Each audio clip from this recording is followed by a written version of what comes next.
The warning lights flashed red across the bridge of the horizon's edge, as Commander Jake Morrison watched the massive alien ships appear on his screen. 3 enormous vessels, each twice the size of his exploration ship, moved into formation around them. Their dark metal hulls gleamed with strange symbols that pulsed with blue light. "Sir, they're sending a message," Lieutenant Amy Carter reported from her station. Her fingers moved quickly over the controls as she tried to decode the transmission. "It's coming through on multiple frequencies." Morrison straightened his uniform and looked around the bridge. His crew of 22 had been exploring the outer rim for 6 months, mapping new star systems and looking for signs of intelligent life. Now they had found it, or rather it had found them. "Put it through the translator," Morrison ordered. A deep voice filled the bridge, speaking in accented but clear English. "Human vessel, you will stop your engines and prepare to be boarded. We are the Zephyrian Defense Fleet. You have entered our space without permission." Morrison felt his stomach tighten. This was not how he had hoped first contact would go. "Open a channel," he told Carter. "This is Commander Jake Morrison of the Earthship Horizon's Edge. We come in peace and mean no harm. We were not aware this was your territory. We're explorers from the planet Earth." There was a long pause before the alien voice responded. "You will send representatives to our flagship for immediate talks. Bring your highest-ranking officers only. Any tricks and your ship will be destroyed." Morrison nodded to Carter. "Close the channel." He turned to his crew. "Well, this is it. Our first meeting with aliens, and they don't seem too friendly." Engineer Pete Williams looked up from his console. "Sir, their ships are scanning us. Pretty advanced technology from what I can tell." "Any weapons pointed at us?" Morrison asked. "All of them," Williams replied quietly. Morrison made his decision quickly. "Carter, you're with me. Williams, you too. We need someone who understands the ship's systems." He paused and looked toward the back of the bridge where Dr. Lisa Grant sat at the medical station, checking her equipment. Everyone on the ship called her Doc, and she had been quietly preparing medical supplies since the aliens arrived. "Doc, I need you to come too," Morrison said. "If this goes wrong, we might need medical help." Doc looked up and nodded. She was a small woman with gray hair pulled back in a simple ponytail. Her medical uniform was plain and practical, with no rank insignia except for the small medical symbol on her collar. She had been a ship's doctor for 15 years and had seen everything from space sickness to reactor accidents. "Ready when you are, Commander," she said simply. An hour later, the 4 humans found themselves in a shuttle approaching the alien flagship. The ship was enormous, stretching out like a metal city in space. Strange lights moved along its surface in patterns they could not understand.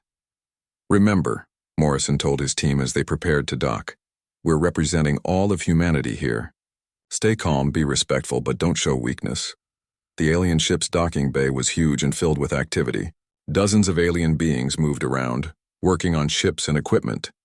The Zephyrians were tall, nearly 7 feet high, with blue-gray skin and 4 arms. They wore elaborate uniforms covered in symbols and decorations that seemed to show their rank and position. A group of 6 Zephyrians waited for them as they left their shuttle. The leader wore the most decorations, with gold and silver designs covering his chest. His 4 eyes studied the humans carefully as they approached. "I am Captain Vextar of the Zephyrian Defense Fleet," he said in his deep voice. "Which of you commands the human ship?" Morrison stepped forward. "I am Commander Jake Morrison. This is Lieutenant Amy Carter, Engineer Pete Williams, and Dr. Lisa Grant, our medical officer." Vextar's eyes moved over each human, clearly trying to understand their ranks. He spent the longest time looking at Morrison's uniform with its command insignia, then briefly glanced at Carter's lieutenant bars. When he looked at Williams and Doc, his expression showed something like confusion mixed with mild disgust. "A medical attendant?" Vextar asked, looking at Doc. "Why do you bring servants to important talks?" Morrison felt his anger rise but kept his voice calm. "Dr. Grant is a valued member of my crew and an expert in her field." "Of course," Vextar said, but his tone made it clear he did not understand. "Come. The High Commander waits." As they walked through the corridors of the alien ship, Doc noticed how the Zephyrians organized themselves. Those with more decorations on their uniforms walked in front, while others stepped aside and lowered their heads. Everyone seemed to know exactly where they belonged in the hierarchy. The meeting room was large and impressive, with a long table made of some kind of crystal. High Commander Zethok sat at the head, his uniform so covered in symbols and decorations that it was hard to see the fabric underneath. Other high-ranking Zephyrians sat on both sides. Humans, Zedox began after they were seated. You are new to this part of space. You do not understand the rules here. We are willing to teach you. Morrison leaned forward. We appreciate your offer, but we're simply explorers. We're not looking for conflict. There will be no conflict if you accept our protection, Zedox replied. You will become a client species under Zephyrian guidance. Your ships will serve our fleet. Your people will learn proper discipline and hierarchy. I'm afraid that's not acceptable, Morrison said firmly. Humanity governs itself. The Zephyrians exchanged looks. Several of them made sounds that might have been laughter. You have one small ship and 4 crew members sitting at this table, Zethawk said. We have 3 fleets and control 12 star systems. How do you think you can negotiate as equals? During this exchange, Doc sat quietly and watched. She noticed how the Zephyrians kept looking at her with something like contempt. They clearly saw her as the lowest-ranking person at the table.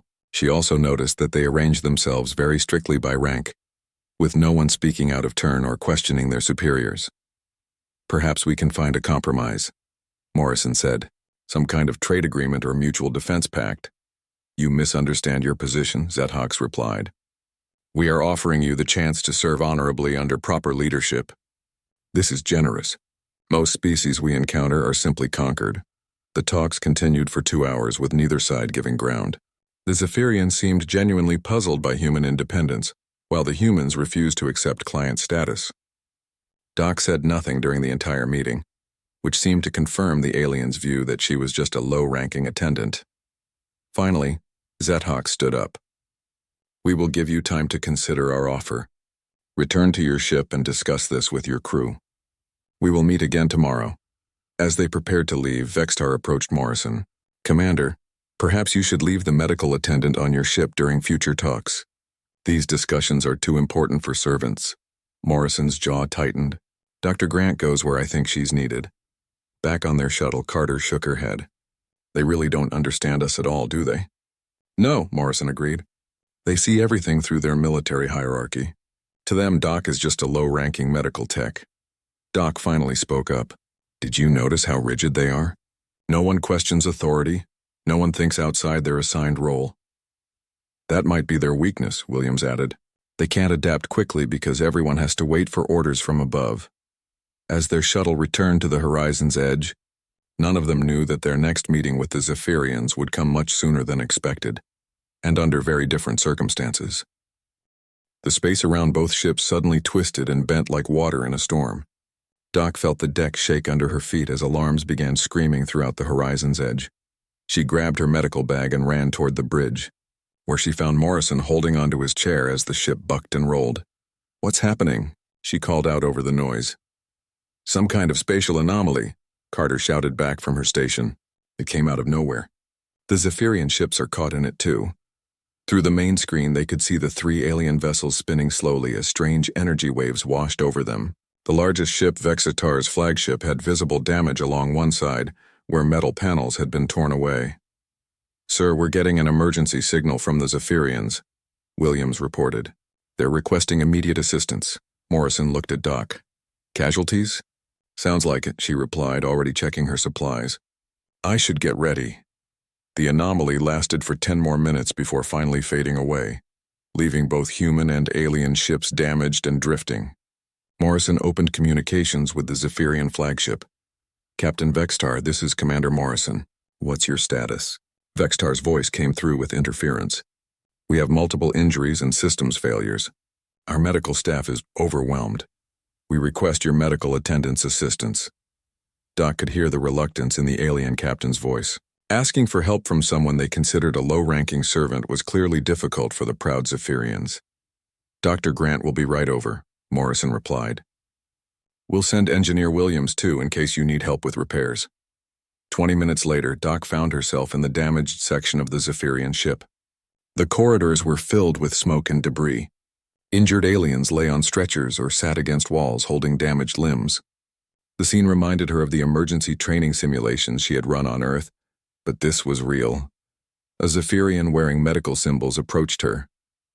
His name was Sub-Healer Kexvor, and he looked exhausted and frustrated. "Human medical attendant," he said formally. "We have 17 injured crew members.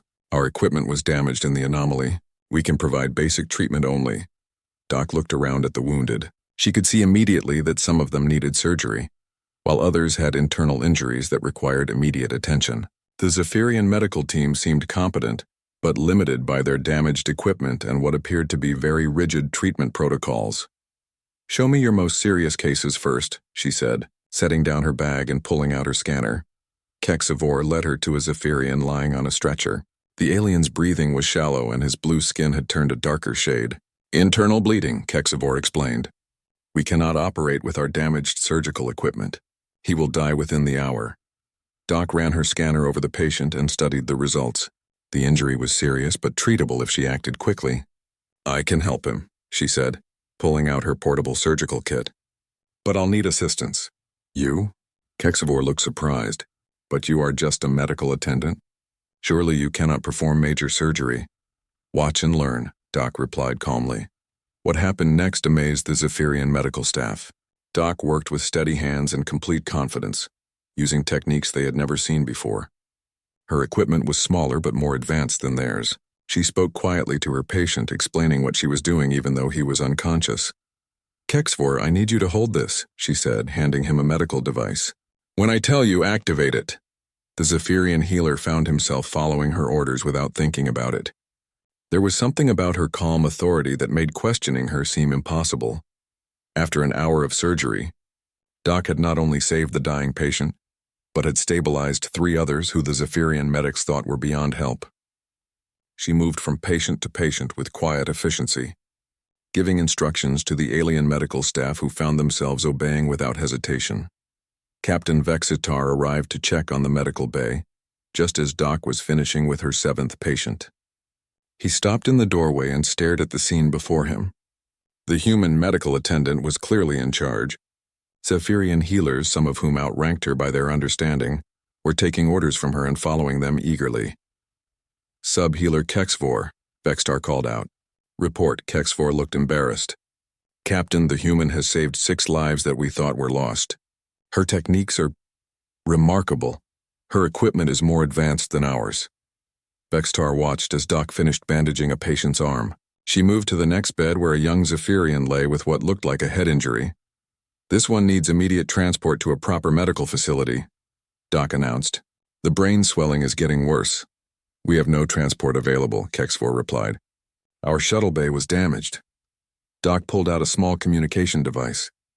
"Morrison, this is Doc. I need emergency transport for a critical patient. Can you have Pete prep the shuttle for medical evacuation?" Morrison's voice came back immediately. "Whatever you need, Doc. Pete's already on it." Vexitar felt confused. The human commander was taking orders from his medical attendant without question. In Zephyrian society, this would be impossible. Lower ranks never gave orders to higher ranks regardless of the situation. "Commander Morrison," Vexitar said into his own communicator. "Surely you do not take orders from your medical staff?" There was a pause before Morrison replied. "Captain, when it comes to medical matters, Doc outranks everyone on this ship, including me.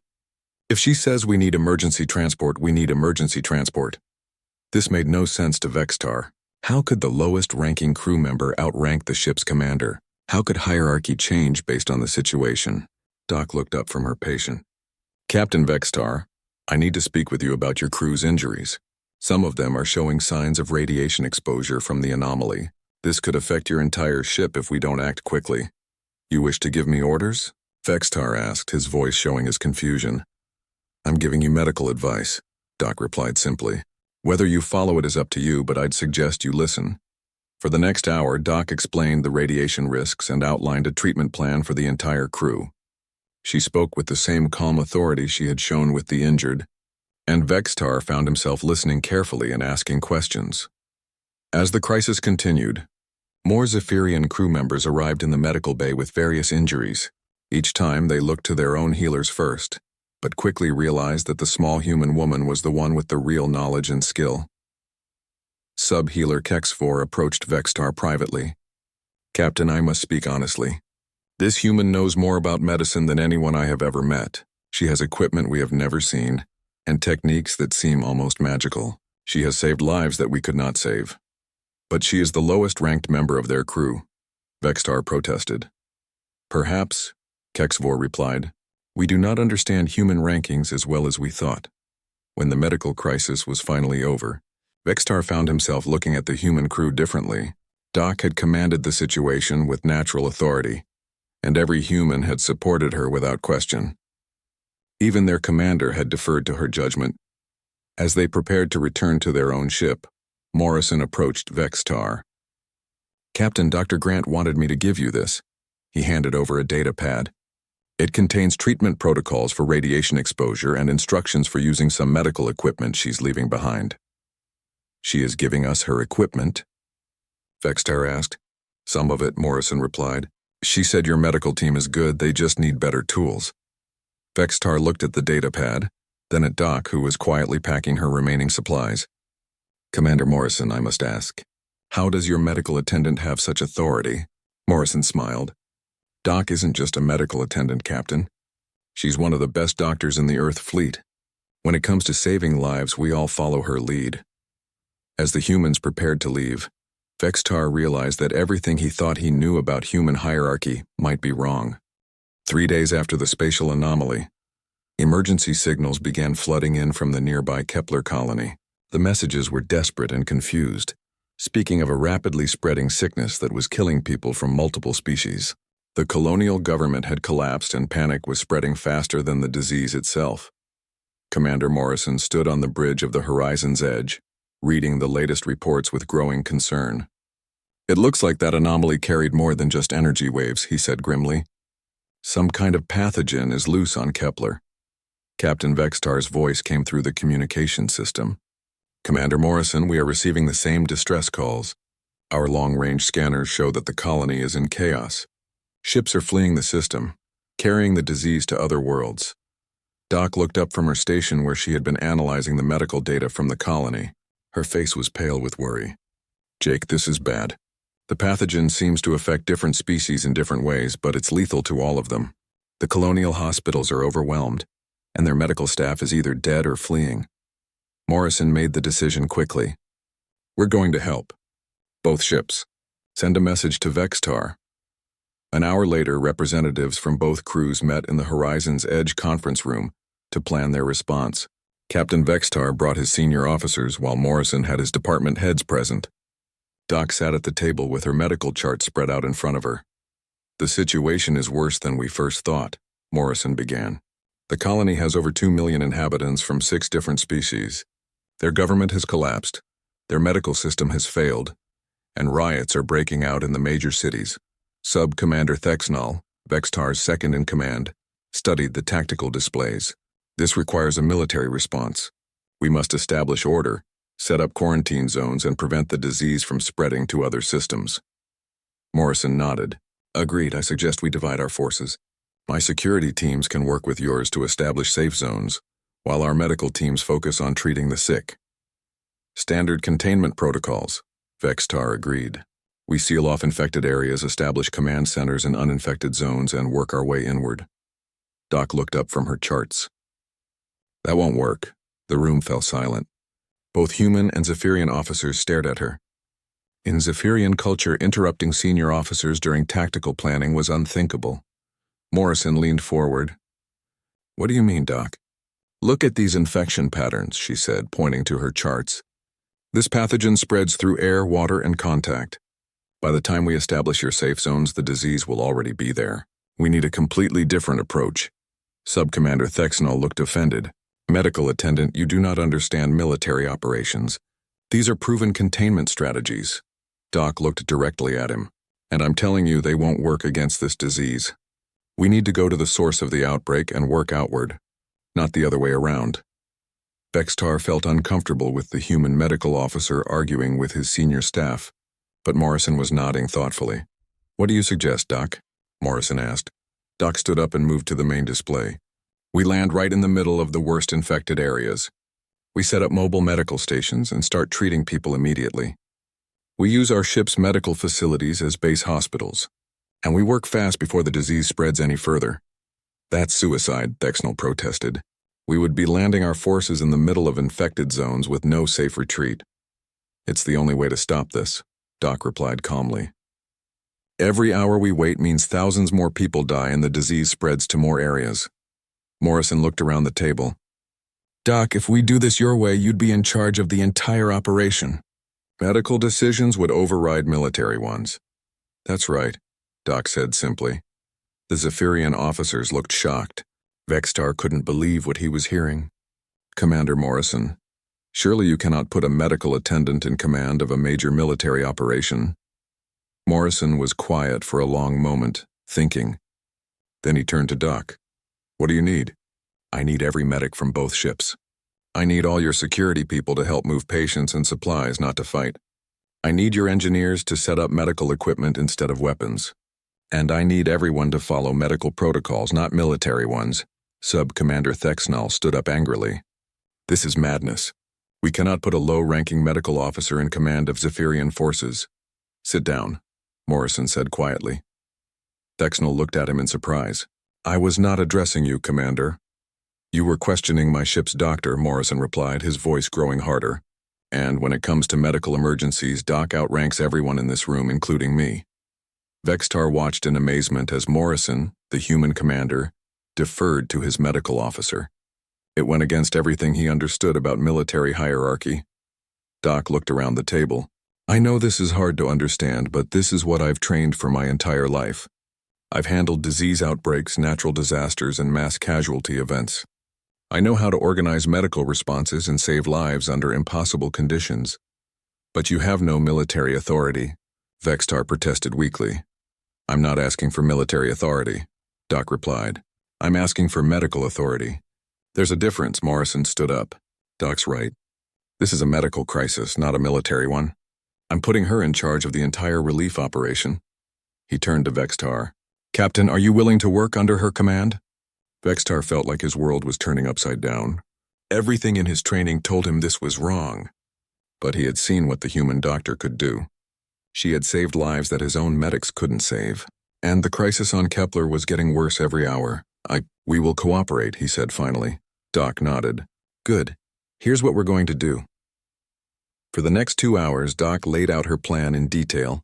She reorganized both crews based on medical skills rather than military rank. She put Lieutenant Carter in charge of patient evacuation because Carter had emergency medical training. She assigned Morrison to coordinate supply logistics because he was good at organization.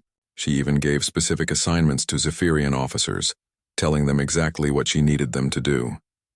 The most shocking moment came when she turned to Captain Vextar himself. I need you to take personal command of the orbital medical facilities. You have 4 ships with medical bays, and I need someone competent coordinating patient transfers between them. Vextar found himself nodding. I understand. No, Doc said firmly. I need to know that you really understand. When I send you patients, you follow my medical protocols exactly. No changes, no military adjustments. Lives depend on it. I understand, Vextar repeated, and realized he meant it. Subhealer Kexfor looked at his captain with amazement. A human medical officer had just given direct orders to a Zephyrian ship captain, and the captain had accepted them. As the meeting broke up and everyone prepared for the mission to Kepler Colony, Morrison approached Doc privately. You sure about this, Doc? You're asking me to trust you with a lot of lives. Doc looked at him with tired eyes. Jake, I've been a doctor for 23 years. I've served on hospital ships, disaster relief missions, and plague worlds. This is what I do. But I need to know that you trust me completely, because the moment you start second-guessing medical decisions, people die. Morrison nodded. You have complete authority. Whatever you need. As word spread through both ships that the human medical officer would be commanding the relief mission, the reactions were mixed. The human crew accepted it without question.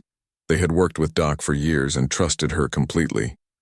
The Zephyrian crew was confused and some were angry, but their officers had accepted the situation, so they had no choice but to follow.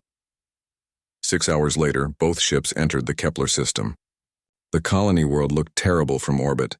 Cities were burning, ships were fleeing in panic, and emergency signals filled all communication channels. Doc stood on the bridge of the horizon's edge, wearing her medical uniform and a calm expression that revealed nothing of the pressure she felt. Around her, officers from both species waited for her orders. "All right, everyone," she said quietly. "Let's go save some lives." The landing on Kepler Colony was unlike anything Captain Vextar had ever experienced in his military career. Instead of securing safe zones and establishing defensive perimeters, they landed directly in the heart of New Geneva, the colony's largest city, where the plague was at its worst.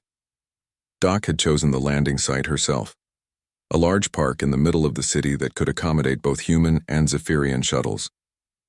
Around them, the city was in chaos. Smoke rose from burning buildings, abandoned vehicles filled the streets, and the few people they could see were either fleeing in panic or lying sick in doorways.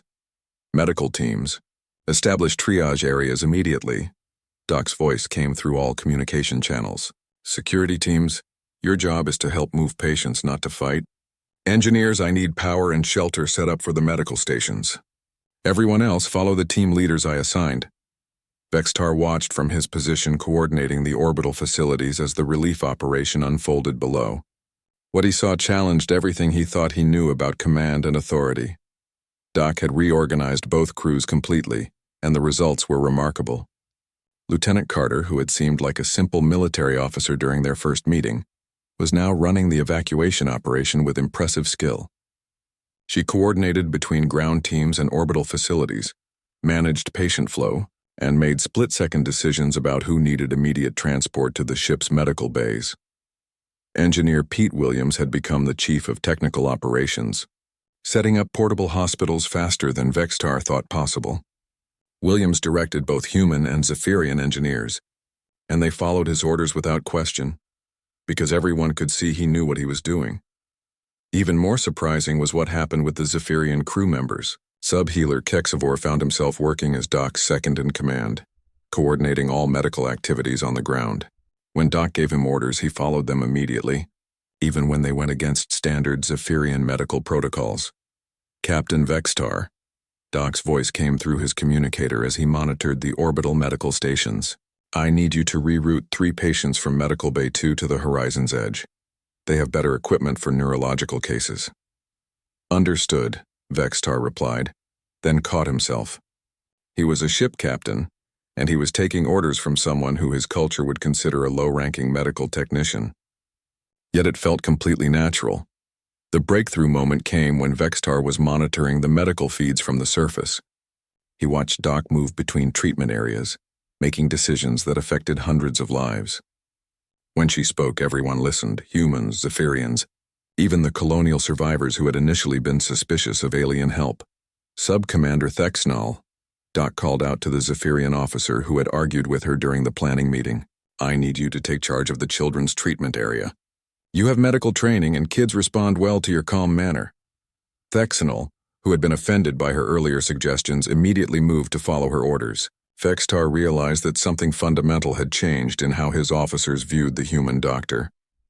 "Captain," came Kexivor's voice over the communicator, "you need to see this." Vextar switched his view to the main medical station where Doc was working. She was performing surgery on a young Zephyrian, while simultaneously coordinating treatment for dozens of other patients. She gave orders to medical staff, directed the flow of supplies, and managed communications with the orbital facilities, all while her hands remained steady as she operated. She is commanding a medical operation involving over 300 personnel from 2 different species, Kexivor continued, and she is doing it while performing life-saving surgery. I have never seen anything like this. Vextar found himself studying how the humans organized themselves. What he discovered was revolutionary to his understanding of leadership and hierarchy. When medical decisions were needed, everyone deferred to Doc, including Commander Morrison. When engineering problems arose, everyone turned to Williams, including officers who technically outranked him. When evacuation coordination was required, Carter took charge and even Doc followed her recommendations. The humans didn't have one fixed hierarchy. They had multiple hierarchies that shifted based on the situation and expertise needed. It was flexible, efficient, and completely alien to Zephyrian thinking. "Sir," his communications officer reported, "we're receiving messages from other ships in the system. 3 freighters and a passenger liner want to help with the relief operation." "Put them in contact with Dr. Grant," Vextar replied automatically, then realized what he had said. He had just directed civilian ships to take orders from a human medical officer. As the hours passed, Vextar watched the relief operation grow. Doc coordinated not just the medical response but managed logistics, personnel and communications across multiple ships and ground stations. She was effectively commanding a small fleet, all while treating patients with her own hands. The most remarkable moment came when the colonial governor, who had been hiding in a bunker during the worst of the crisis, finally contacted the relief forces. "This is Governor Martinez of Kepler Colony. I need to speak with whoever is in charge of this operation." Commander Morrison's voice came back immediately. "Governor, you need to speak with Dr. Lisa Grant. She's running the medical relief effort. I need to speak with military commanders about security and evacuation plans," the governor insisted. "Dr. Grant is in command of all relief operations, including military assets," Morrison replied firmly. "If you want help, you coordinate through her." Vextar listened as the colonial governor, a man who governed 2 million people, was told to take orders from a ship's doctor. And Morrison said it like it was the most natural thing in the world. Later that day, as the plague was finally being brought under control, Vextar found himself in direct communication with Doc as she coordinated the final phase of treatment. "Captain, how many critical patients can your medical bay handle overnight?" she asked. 12, possibly 15 if we use emergency procedures," he replied. "Good. I'm sending you 14 patients who need specialized care. Your medical staff will receive detailed treatment protocols within the hour." "Understood. Dr. Grant, may I ask you something?" "Of course. How do humans decide who leads in different situations? Your commander defers to you in medical matters, but you follow his orders in other areas. How do you know when to switch?" There was a pause before Doc answered. "It's about competence and responsibility, Captain. Jake is better at military strategy and ship operations, so I follow his lead there. But when it comes to saving lives and medical decisions, he knows I have more knowledge and experience. We trust each other to know our strengths. But how do you maintain discipline if authority keeps changing?" "Authority doesn't change," Doc replied. "Responsibility does. Jake is still the ship's captain, but he's smart enough to know that the best way to command is sometimes to let someone else lead." This concept was revolutionary to Vextar. In Zephyrian society, admitting that someone below you in rank knew more than you did was seen as weakness, but the humans seemed to see it as strength. As the relief operation continued into its second day, Vextar began to understand something profound about human society. They didn't follow rigid hierarchies because they were more interested in getting results than in maintaining status. They valued expertise over rank, competence over position.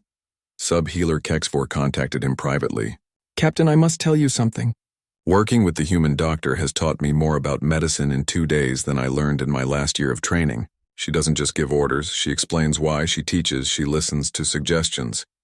"Even from subordinates?" Vextar asked. "She doesn't seem to think of anyone as subordinates," Kexvor replied. "She thinks of people as having different skills and knowledge. When I suggested a modification to one of her treatment protocols, she listened carefully and adopted my idea because it was better than hers." That evening, as Vextar reviewed the reports from the relief operation, he realized that Doc had done something remarkable. She had taken crews from 2 completely different cultures and turned them into an efficient team that saved thousands of lives. She had done it not through military authority or rigid command structure, but through competence, respect, and the simple recognition that everyone had something valuable to contribute. For the first time in his life, Vextar began to question whether the Zephyrian way of doing things was really the best way. 2 weeks after the plague had been contained and Kepler Colony was recovering, Captain Vextar found himself in an unprecedented situation. The Zephyrian High Command had sent a full diplomatic delegation to meet with the humans, and they had specifically requested to negotiate with Dr. Lisa Grant. The meeting was set to take place aboard the Zephyrian flagship, but this time the conference room looked very different. Instead of the rigid seating arrangements based on military rank that the Zephyrians usually preferred, they had set up a more informal discussion area. High Commander Zethok sat across from Doc, who still wore her simple medical uniform with its small medical symbol. Commander Morrison sat beside Doc, but it was clear to everyone in the room that she was the primary representative for humanity. The other humans present included Lieutenant Carter and Engineer Williams, both of whom had proven their competence during the crisis. Dr. Grant, Zedhox began, his tone much more respectful than it had been during their first meeting. We have carefully reviewed the reports from the Kepler colony operation. What you accomplished there has forced us to reconsider our understanding of human society. Doc looked calm and attentive. I'm glad we could help. The important thing is that we saved lives and stopped the plague from spreading. You did much more than that, Vextar interjected. You coordinated a relief operation involving 5 ships, over 400 personnel from multiple species, and civilian authorities from 3 different worlds. You made decisions that affected millions of lives. Zedhox nodded. Which brings us to why we requested this meeting. We initially viewed humanity as a potential client species that could serve under Zephyrian protection. We now realize this was presumptuous. Morrison raised an eyebrow. That's quite a change from your original offer. The Kepler operation showed us that we fundamentally misunderstood human capabilities, Zedhox continued. Your social structure is far more sophisticated than we realized. Your ability to adapt leadership roles based on expertise rather than fixed hierarchy is something we have never encountered. Sub-Commander Thexanol, who had initially opposed Doc's leadership, spoke up. Dr. Grant, I must admit that working under your command taught me more about effective leadership than years of military training. You somehow managed to coordinate personnel from different species and cultures into an efficient team. Doc smiled slightly. That's because I didn't try to impose one culture's methods on everyone. I focused on what each person could contribute and let them do their jobs. This is precisely what we need to discuss, Zedhox said, leaning forward. The Zephyrian Confederation has been expanding through military conquest and client relationships for over 3 centuries, but we face challenges that military force cannot solve. What kind of challenges? Morrison asked. Vextar activated a holographic display showing star charts. Plague worlds like Kepler, natural disasters, medical emergencies, technological problems that require innovative solutions rather than military responses. Our rigid command structure works well for military operations, but it fails when we need rapid adaptation and creative thinking. You want our help with humanitarian crises? Doc asked. We want more than help, Zedhox replied. We want to offer humanity full membership in the Zephyrian Confederation as equal partners. Your medical knowledge, your flexible leadership structures, your ability to think outside established protocols, these are assets we desperately need. Morrison looked surprised. You're offering us equal membership, not client status? The Kepler operation made it clear that humanity has capabilities we lack, Vextar explained. Dr. Grant commanded Zephyrian officers and ships more effectively than many of our own commanders. She did it without coercion or threats, simply through demonstrated competence and respect for what each person could contribute. Doc studied the star charts. What exactly are you proposing? Zedhox gestured to his aide, who brought forward a formal document. A mutual defense and cooperation agreement. Humanity would maintain complete independence and self-governance. In exchange, we would share technology, coordinate on scientific research, and work together on challenges that neither of our species could handle alone. And when crises arise that require medical or humanitarian response? Morrison asked. Human expertise would take priority, Vexatar said simply. We have learned that in such situations, following human leadership protocols produces better results than our traditional methods. This statement caused some murmuring among the Zephyrian delegation. For a militaristic species to admit that another culture's methods were superior in any area was almost unprecedented. Doc looked thoughtful. Captain Vextar, can I ask you something personally? How do your people feel about taking orders from someone they consider lower ranking? Vextar considered his answer carefully. Dr. Grant, after working with you during the Kepler crisis, my officers no longer think of you as lower ranking. They think of you as someone with specialized knowledge and proven competence. The concept of rank based purely on military hierarchy seems limited compared to what we observed in human operations. Sub-healer Kexivore nodded enthusiastically. Dr. Grant, you treated every medical officer as a valuable team member, regardless of their species or formal rank. You listened to suggestions, explained your reasoning, and taught us new techniques. Our medical capabilities have improved significantly just from working with you for 2 weeks. That's how medicine should work, Doc replied. When someone's life is on the line, the only thing that matters is knowledge and skill, not rank or hierarchy. Commander Morrison leaned back in his chair. This is a big decision. We'd need to discuss it with Earth Command and probably the Colonial Council. Of course, Zedhox agreed. We understand that humans make decisions collectively, rather than through absolute authority. This is another aspect of your culture, we find. Intriguing. Doc stood up and walked to the star charts, studying the territories controlled by the Zephyrian Confederation. How many worlds in your space face medical or humanitarian challenges? Dozens, Vextar replied.